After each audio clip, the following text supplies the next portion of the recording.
Olá, sejam bem-vindos a mais um programa A Melhor Família do Mundo. E aí, pessoal, como é que vocês passaram o final de semana?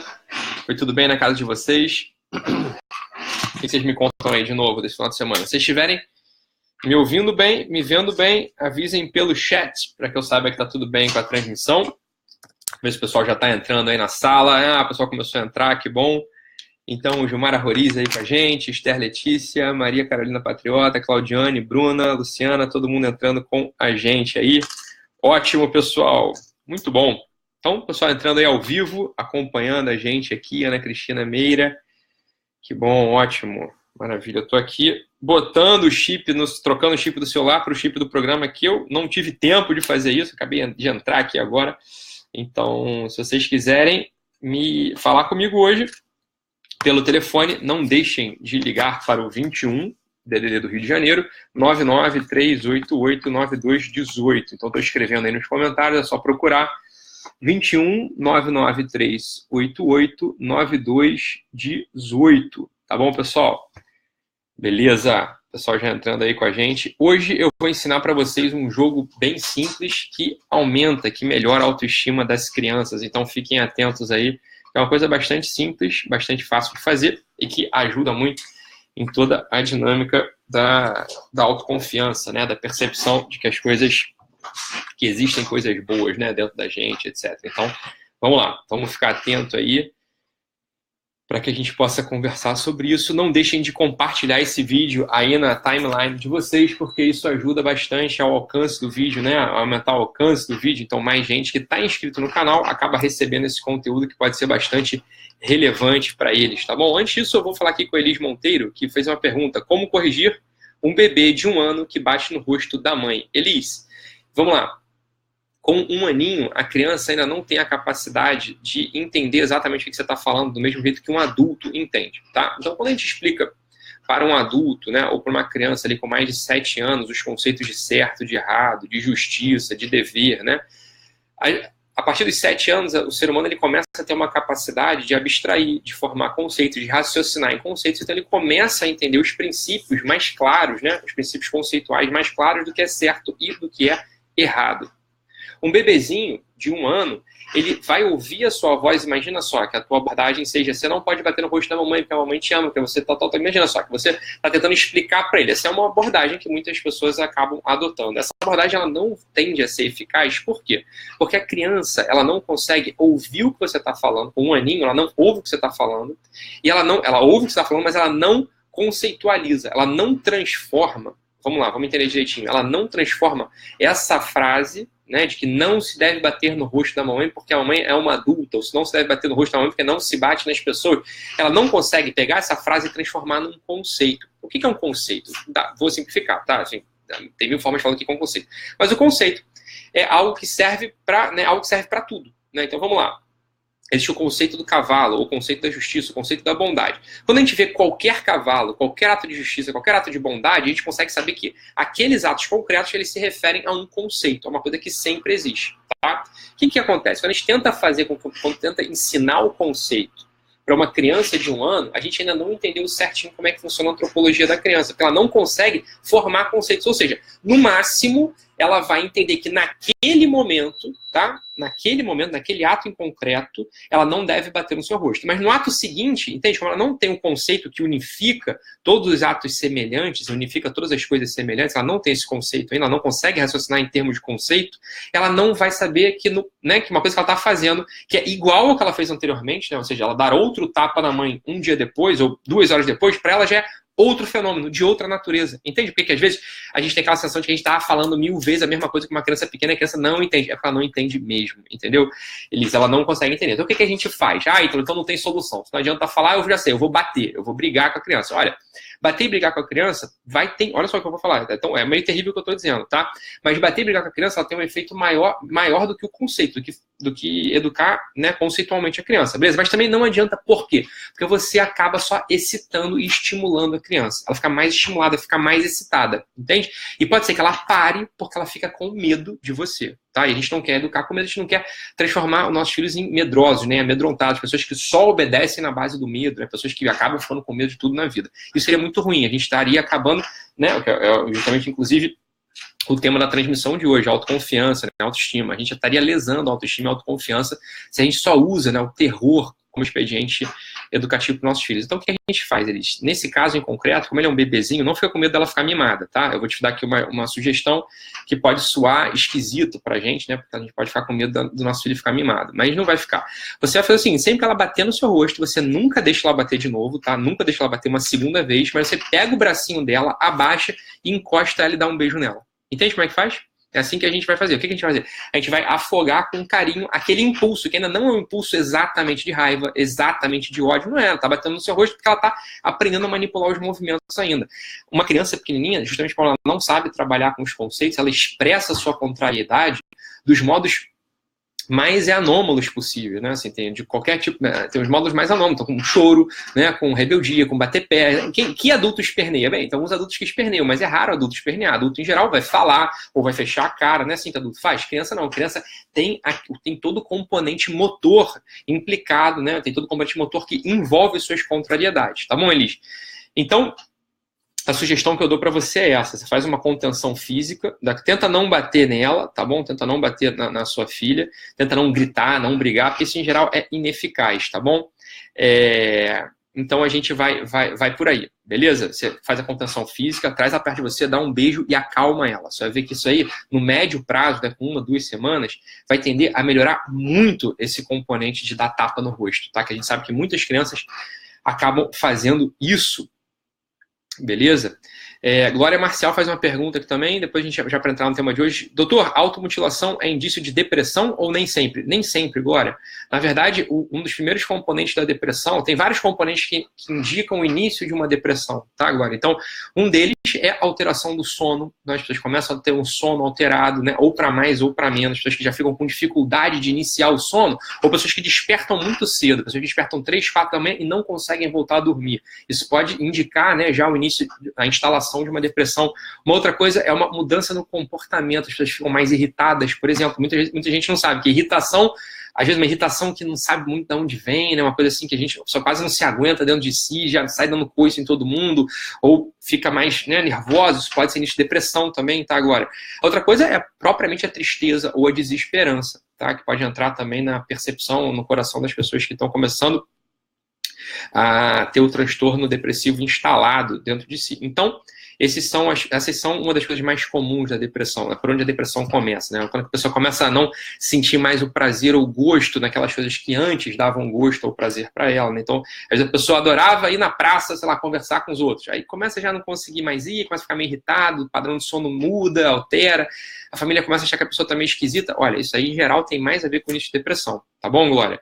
Então, é meio por aí. A automutilação, ela está envolvida com outras coisas, né? Então, existem alguns transtornos, já como, por exemplo, tem um deles que é muito comum, né, que é o transtorno de personalidade emocionalmente instável, ou tem um outro sinônimo, né, são os borderlines, né, como a gente já talvez você tenha ouvido mais com esse termo, né, borderlines. Eles têm, né, a automutilação ou os cortes, eles estão mais implicados com essas pessoas, tá, que sofrem desse transtorno. Hoje é muito comum, é uma epidemia em jovens, né, está pegando muito os jovens, as adolescentes, sobretudo. Tá? E não vem só com automutilação, né? Então, o transtorno de personalidade emocionalmente instável, né, ou borderline, que é um sinônimo, que a gente usa com muita frequência, borderline, eles têm a ver com outras coisas, pessoas que também não conseguem assumir a responsabilidade da vida adulta, as pessoas que não conseguem manter relações por muito tempo, as pessoas que estão sempre também com uma grande euforia das suas emoções, então choram muito, se entristecem muito, mas já voltam ao que estavam, né, antes, rápido, de modo rápido.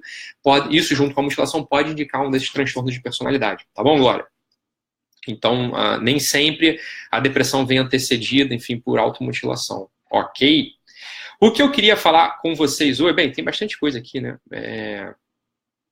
Vamos lá, vamos pegar aqui uma coisa, Mariana. Mariana Genesini Ferreira, vou pegar aqui a tua pergunta, Mariana, para dar o gancho da aula de hoje, tá? Então ela pergunta o seguinte, a Mariana fala o seguinte: como estimular uma criança a sair da zona de conforto? Meu filho tem muita dificuldade em começar coisas novas, amizades e lugares novos. Muito disso aqui, Mariana, e para todo mundo que está ouvindo a gente, né? Então, porque esse aqui já é propriamente o que eu queria falar hoje com vocês, né? Como é que um jogo simples pode melhorar a autoestima do seu filho? Né? Isso é muito comum no universo nacional, sobretudo no Brasil. Tá? Então vocês vão concordar comigo. Tem um fenômeno sociológico que para mim indica muito, né? Para mim é um grande indicativo de uma certa personalidade, um certo modo como o Brasil, né, como o brasileiro vê as coisas. Olha só, vamos lá. Eu não quero saber não quero hoje. Um dia eu vou perguntar para todo mundo aí, mas hoje não quero saber disso. Qual que é a religião de vocês? Mas isso não tem a ver com religião, isso tem a ver com um fenômeno sociológico. Vamos lá. O Brasil é um dos países mais católicos do mundo, não é verdade? Aqui todo mundo é católico, né? Só católico ou cristão. Todo mundo é cristão, né? Aqui no Brasil. Sei lá, 90% do Brasil é cristão e 76% do Brasil é católico. E não é curioso que no Brasil, né, sendo o Brasil o país mais católico do mundo, não exista um santo brasileiro canonizado? Não é uma coisa curiosa, assim? Você não para pra pensar assim, qual que é o santo brasileiro? A gente está acostumado, Santa Rita, né, Santo Antão, São Francisco, né? Tem um monte de santo por aí, o pessoal às vezes até é devoto de santo e tal, mas santo brasileiro, nascido no Brasil, a gente não conhece, tem um, dois, né? Não tem santo, né? Então, Frei Galvão nasceu na Itália, né? Então, sei lá, o Beato Anchieta é português, a gente não tem santo brasileiro. Porque olha só uma coisa, não estou dizendo que não existam pessoas que de fato, né, viveram a religião, ajudaram ao próximo, né? Quer dizer, amaram a Deus sobre todas as coisas. Não estou dizendo que não é isso, não é isso que eu estou dizendo. Estou dizendo o seguinte, para que se canonize alguém, é preciso que a comunidade, olha só, é isso que eu quero dizer. Imagina só, que viveu uma pessoa assim magnífica entre nós, né? Um verdadeiro santo, né? Uma pessoa assim ótima, né? Ajudava todo mundo, né? Fazia as coisas por amor, etc, etc, né? Tinha uma grande conexão com Deus, né? Falava das coisas sublimes para os outros. Mas para que essa pessoa seja canonizada, é preciso que a comunidade, né? Que as pessoas, os amigos, né? Os parentes, as gerações que vêm, né? Que vêm em seguida, olhem para aquela pessoa e façam uma coisa que, em geral, no Brasil é muito difícil que as pessoas consigam fazer. É preciso que as pessoas cantem, que as pessoas narrem as qualidades do outro. Não é difícil isso? Olha só, se a gente está num trabalho, né? Bem, hoje eu trabalho aqui só no consultório, né? Então, tô segunda, vai até ter mudança no horário aqui. A Denise tá com o cabelo em pé ali, porque eu acabei de fazer umas mudanças que vão aumentar os horários para amanhã, para poder atender mais gente, vou reduzir os outros horários para produzir mais vídeo, enfim, vai ser uma confusão. Mas o fato é que, quando eu trabalhava em um hospital, né? Assim, eu montei um hospital, fui chefe de serviço de outro hospital, enfim, no Exército, servi muito tempo ao Exército, não, muito tempo não, servi 4 anos ao Exército, né? Como médico. Então, a experiência de ambiente profissional, e toda a parte da formação, etc., era muito difícil a gente ver alguém falando mesmo bem de outra pessoa por uma qualidade que aquela pessoa de fato tinha. Era muito difícil a gente ver isso, né? Então, em geral, não sei qual é a experiência de vocês, essa foi a minha experiência, a experiência que eu tenho aqui na maior parte das pessoas que eu atendo. Existe uma coisa, uma dificuldade para o brasileiro médio, que é olhar para uma pessoa realmente melhor do que a gente. É difícil mesmo a gente fazer isso. Olhar para uma pessoa que de fato é melhor que a gente, e próxima, tá? Uma pessoa próxima e melhor mesmo, e conseguir declarar e conseguir narrar as qualidades dessa outra pessoa sem botar a vírgula, né? Ou porém, né? Ou mais também, né? Porém, entretanto. Não é isso. Então, assim, fulano, né? Fulano é muito bom, né? Fulano realmente trabalha bem e tal. Mas também, né? Ele herdou tudo do pai, né? Não é assim que funciona? Não, fulano realmente, nossa, aquela fulana ali cuida muito bem dos filhos. Mas também, né? O marido dá tudo pra ela. Não tem isso, assim. Tem sempre um mais que justifica, como que justificando, né? Como que dizendo o seguinte, mas também não foi uma grande conquista. Essa pessoa também veio tudo de mão beijada. Então também a pessoa nasceu com sorte. Então a pessoa nasceu com aquilo virado para a lua. Não é assim que a gente em geral faz. Tem que tomar cuidado com isso.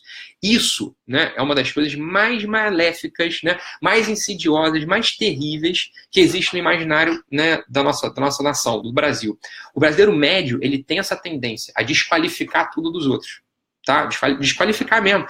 Às vezes a gente com um amigo, a gente fala assim, a gente fala um defeito do amigo como se a gente pudesse falar do defeito dele em público, porque a gente é amigo. Olha, também, né, é claro que eu posso falar, o cara já tem a minha amizade aqui, né, como é que, né, já ele que se dê satisfeito de ter minha amizade, então eu já posso até falar mal dele aqui em público. Olha, tem que tomar muito cuidado com isso, porque isso faz um mal danado, para a autoestima e para a autoconfiança, porque veja bem, imagina só, vocês estão aí, né, tocando a vida de vocês, cuidando da casa, cuidando do trabalho, cuidando das crianças, cuidando do marido, cuidando dos amigos, cuidando da vida espiritual, cuidando de um monte de coisa. Eu sei que assim, a vida é pesada mesmo, né? A gente, né? Quer dizer, a vida é uma coisa maravilhosa, mas tem seu peso, né? A vida tem seu peso e é bom que tenha o seu peso, porque é esse peso que instala a gente na realidade. Não tem problema da vida ser pesada, né? O problema não é esse. O problema é o seguinte, olha, amizade, né? E amor de parente, amor de amigo serve, entre outras coisas, para manter a gente com a cabeça erguida, não é? Ora, para que serve uma maldita amizade que só aponta meus defeitos? Não, mas eu quero que fulano melhore. Então eu vou dizer onde é que ele é ruim. Olha, obrigado, essa amizade eu não quero. Tá? Porque é uma pessoa que só vira para mim para falar o que eu tenho de ruim. O que eu tenho de ruim, bicho, eu não preciso, eu tenho um espelho, eu olho lá e sei, né? Veja, aquela famosa crítica construtiva. A crítica construtiva é um dos grandes eufemismos que inventaram. A crítica construtiva é um dos grandes eufemismos que inventaram para o pessoal poder dar um tapa na tua cara sem pedir desculpa. Tá? Então a gente tem que ter cuidado quando a gente é esse crítico construtivo. Isso é muito ruim. Isso é muito ruim. Então, olha só. Antes da gente tentar fazer uma crítica construtiva a alguém, vamos ver se a gente consegue fazer simplesmente um elogio verdadeiro e genuíno. A gente guarda a crítica construtiva para depois.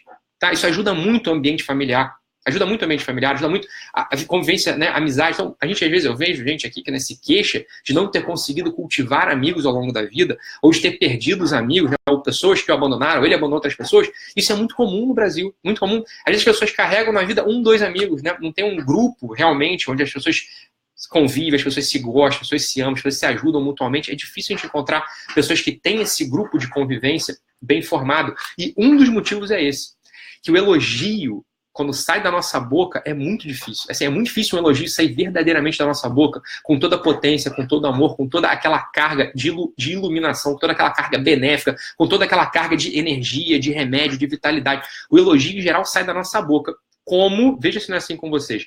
O elogio, em geral, sai da nossa boca como uma desculpa para que eu possa fazer uma crítica construtiva para a pessoa em sequência. Tá? Então, a gente tem que tomar cuidado com isso. E, sobretudo, tomar cuidado na educação dos nossos filhos, porque a gente vai miseravelmente ensinar essas criaturinhas a ser tão mesquinhos quanto a gente é. A gente tem que ter cuidado com esse negócio. A gente não pode. Isso aqui é uma das coisas que mais lesa a cabeça de gente, é isso. Né? Essa incapacidade de fazer um elogio, de reconhecer uma grandeza, de reconhecer algo bom mesmo, né, na outra pessoa, sem escusas, assim, sem desculpas, sem parênteses, né, sem mais, sem porém, sem vírgulas. A pessoa simplesmente é melhor do que a gente. Glória a Deus. É bom que tenha alguém melhor do que a gente, mesmo. Tá? Porque a gente tem um espelho, a gente tem alguém para que a gente possa, né, emular, para que a gente possa imitar, para que a gente possa copiar benevolamente. Tá? Isso é importante a gente ter na nossa cabeça. Então vamos lá. Uma coisa que ajuda, né, isso, né, que eu estou falando aqui, é a coisa que lesa, que amputa, que mata a autoestima das pessoas, mata a autoconfiança. Tá? Então, em geral, as pessoas que têm dificuldades são pessoas que, né, conviveram num ambiente onde está todo mundo ali azucrinando, falando, né, fazendo zoom na nossa cabeça. Beleza? Então vamos lá.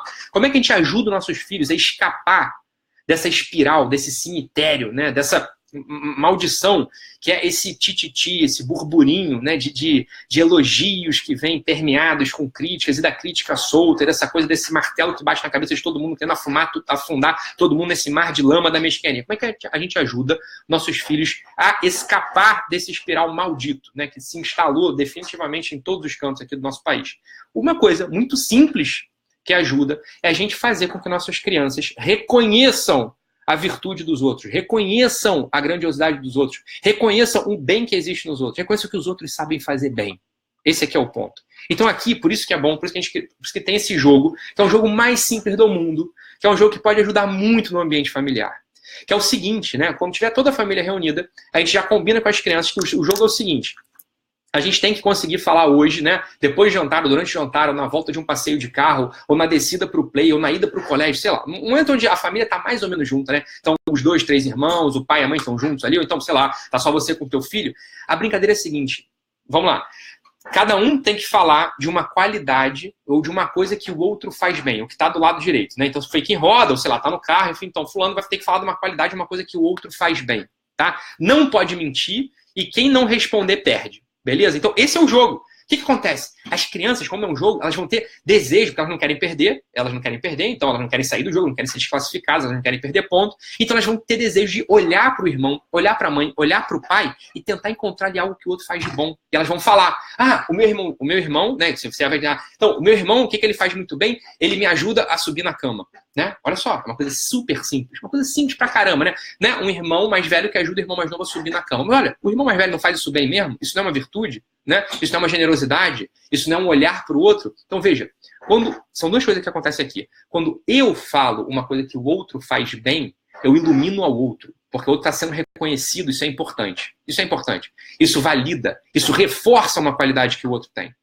E quando eu falo, eu fico melhor, porque eu fujo desse universo de mesquinharia que a todo instante tenta procurar, né, um defeito, uma coisa torta, uma coisa suja, né, uma falha moral, uma falha grave. Então eu também escapo. Quando eu reconheço a bondade que há no outro, eu também me ilumino, eu também acendo, eu também fico melhor. Olha que coisa maravilhosa. Com esse jogo simples, né, esse jogo simples, que é o jogo de eu falo a qualidade que o outro tem, eu não posso mentir, Né? E aí vai todo mundo rir, né? Imagina só que o fulano aqui não faz uma coisa terrivelmente. Se eu falo aquilo, vai todo mundo rir. Ah, claro que não, tal. Você foi desclassificado, então eu não posso mentir. E a outra, eu não posso deixar de falar. Quem deixar de falar, perde. Tá? E aí a gente vai assim, com esse jogo simples, formando a nossa família, finalmente, né? Tirando a nossa família desse espiral de mesquinharia, né? De torpeza, de coisa suja que existe aqui no olhar que as pessoas nesse país têm um pelo outro. Tá? Isso aqui ilumina mesmo o nosso cotidiano, isso aqui ilumina mesmo o nosso dia a dia. Beleza, pessoal? Já entramos aqui, já passamos dos 20 minutos da nossa transmissão de hoje. Não deixem de compartilhar esse vídeo, né? Isso ajuda bastante a muita gente, ajuda a gente também, tá? E se você ainda tem interesse em se inscrever no curso sobre os 4 temperamentos, não deixe de clicar no link que está aqui na descrição do vídeo, beleza, pessoal? Se você está assistindo pelo Facebook, a descrição está em cima. Se você está assistindo pelo YouTube, a descrição está embaixo. Você clica aí no link, clica no link, o aulão para os 4 temperamentos, você já vai cair, vai assistir a primeira aula, que é gratuita, e depois, se você quiser, você se inscreva aí no curso para se juntar a nós aí. Beleza, pessoal? Não deixem de compartilhar esse vídeo. Um abraço e até amanhã a todos.